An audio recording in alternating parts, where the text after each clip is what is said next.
Un étang pour pêcher, un étang pour rêver. L'homme qui possède ces hectares d'eau aux marches de la forêt d'Argonne s'appelle Bernard Bourguignon. Travaille-t-il encore lorsqu'il s'occupe de son étang et des poissons qui y vivent, ou bien cultive-t-il une certaine forme de bonheur? Vous l'avez déjà vu aussi beau cet étang, là? Votre étang? Ben, c'est assez rare quand même, hein. En 20 ans de temps, ça doit être à peu près la deuxième fois. Alors avec tout ce verglas après les arbres, Et la première fois, c'était quand?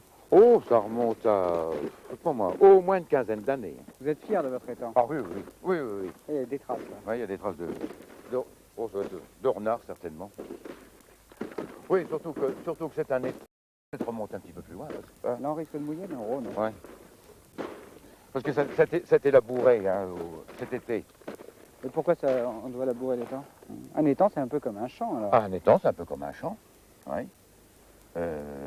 On peut y mettre de l'engrais hein, pour déclencher une végétation qui est une nourriture pour le poisson. Quand vous parlez de l'étang, vous dites mon étang? Pas forcément. Hein. Surtout ce que je dis, c'est que c'est un étang qui appartient à la famille depuis 200 ans. Racontez-moi ça alors. Là. Cet étang-là s'appelle la Grande Rouillie. Elle comprend 3 étangs, celui-là, sa queue et le bâtard. Bon. Cet étang-là a été construit au XIVe siècle. Ah, c'est pas un étang naturel. C'est pas un étang, ils ont profité d'une vallée. Mais quel intérêt avait-on au XIVe siècle pour construire un étang? Pour la nourriture. On ne faisait pas de l'élevage de vaches comme nous faisons aujourd'hui. Donc il fallait quand même que les gens aient quelque chose à manger. Hein, puis surtout en période de carême où on mangeait la carpe. Quand vous arrivez le matin, vous êtes seul à regarder l'étang, à jouir du spectacle? Ah oui, oui, je suis seul, oui. C'est le meilleur moment de la journée? Ça c'est difficile à dire. J'ai vu par exemple quitter mon travail à 6 heures hein, et 1 heure après revenir me promener à l'étang. Et c'est là qu'on jouit de quelque chose. Hein? Quand on est seul. Il y a le plaisir visuel, il y a le plaisir. Je sais pas, la nature ça sent bon, on est complètement débarrassé de tout souci, etc. Les arbres, les oiseaux, toi c'est une compagnie. Mais vous n'avez pas toujours été pisciculteur? Ah non, non. Qu'est-ce que vous faisiez avant? Faire de notaire. Il y a de loin, il y a de loin. Bah oui. Pisciculture, là. Passer du gras de papier à conduire un tracteur, à labourer et à pêcher, naturellement, ça fait quand même un changement. Hein. Vous vous ennuyez à l'étude? Oh non, non, parce que du fait quand même, il y avait des choses intéressantes à faire, et puis il y avait quand même une clientèle qui venait à recevoir, et puis à donner des renseignements, etc. Mais enfin, ça n'a rien à voir avec... Ça manquait d'étang quand même. Hein. Oui. Hein. Il y avait le souci de la profession. Ici, il n'y a aucun souci. Hein. Le souci qu'on peut avoir, c'est l'année sera-t-elle bonne ou mauvaise? Est-ce qu'on ne va pas être gêné par les pluies ou pas les pluies? Et puis c'est tout. Comment il vit le poisson là quand c'est gelé? Ah ben, il y a quand même une masse d'eau qui est là pour... il y a quand même suffisamment d'oxygène pour lui permettre... Puisqu'elle est dans le fond, le poisson. Hein. Fiscal. Oui, il ne circule pas... Hein, le froid l'amène à rechercher une température quand même plus douce, donc qu'on ne trouve que dans le fond. Hein. Alors comme cet étang-là a une très grande profondeur d'eau, puisque en ce moment on est à peu près à 5 mètres d'eau au-dessus de la rigole, ben, l'étang ne peut pas se réchauffer quand même comme un petit étang où il n'y a qu'un mètre d'eau. C'est pour ça que dans les petits étangs qui n'ont qu'un mètre d'eau, on y fait des frayes, hein, qu'on appelle des frayères.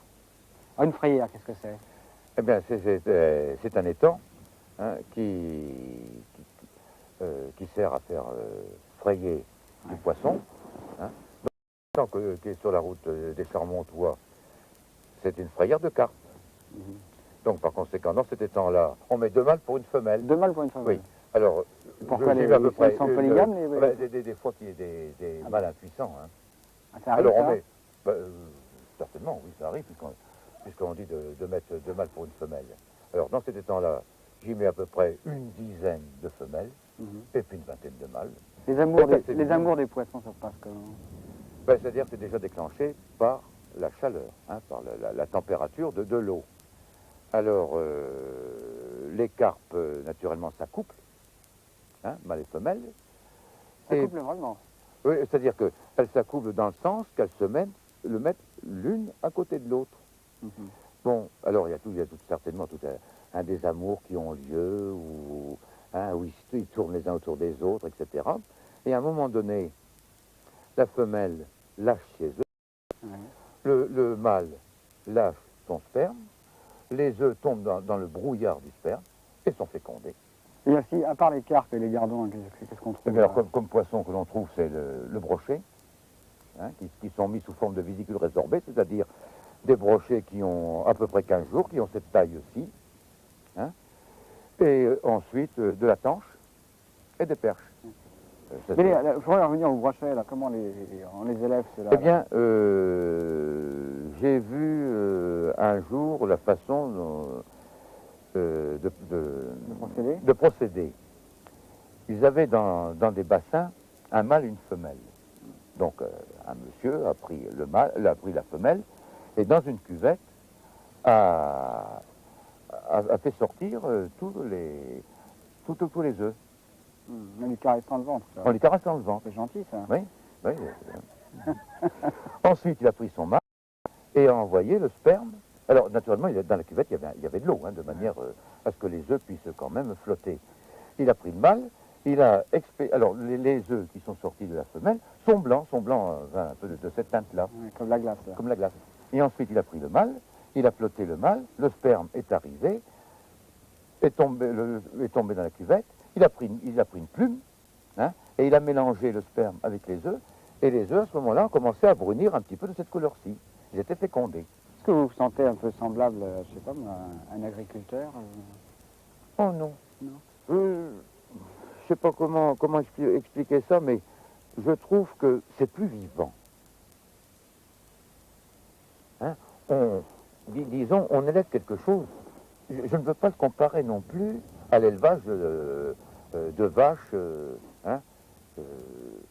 mais je trouve quand même que ça a un certain charme de faire le poisson. On a la chose d'avoir déjà la surprise. Hein, au premier coup de filet, quand on voit déjà le poisson se rassembler dans mon dos, hein, qu'on voit toutes ces carpes avec les brochets qui passent dessus, etc., tout petit gardon qui arrive en surface, hein, je trouve que tout compte fait, ça a un cadre plus agréable que de voir 4 vaches dans un parc. Hein. La nuit, comment on se sent ici? Ça doit être impressionnant, non? C'est particulier, hein, parce qu'il ne faut pas oublier que tous les bruits sont multipliés par 10. La nuit? La nuit. C'est-à-dire que, comme la veille de la pêche, nous couchons dans cette baraque-là qu'on appelle la baraque des bondes, le poisson qui saute, eh bien, le bruit se répercute. Les arbres qui craquent. Hein. Alors après, il y a tous les oiseaux, il y a les oiseaux de nuit, les chouettes, les hiboux, etc. Vous l'aimez, votre étang, hein? Oui, oui, ça fait quand même partie de moi-même. Bon, disons, je vis un petit peu avec l'étang.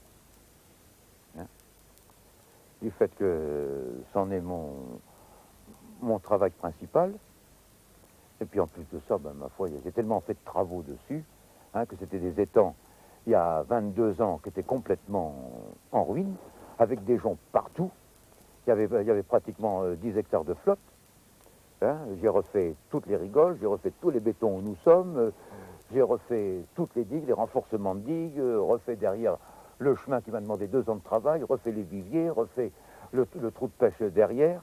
Donc ça, c'est quand même un travail, disons la petite semaine, mais quand même un travail de 20 ans. Refait tous les chemins étaient en terre. J'ai remis remorque par remorque, cailloux, ballast, maisons démontées, briques. C'est pour ça que vous l'aimez plus? Oui, parce qu'il y a quand même une partie de moi-même dedans.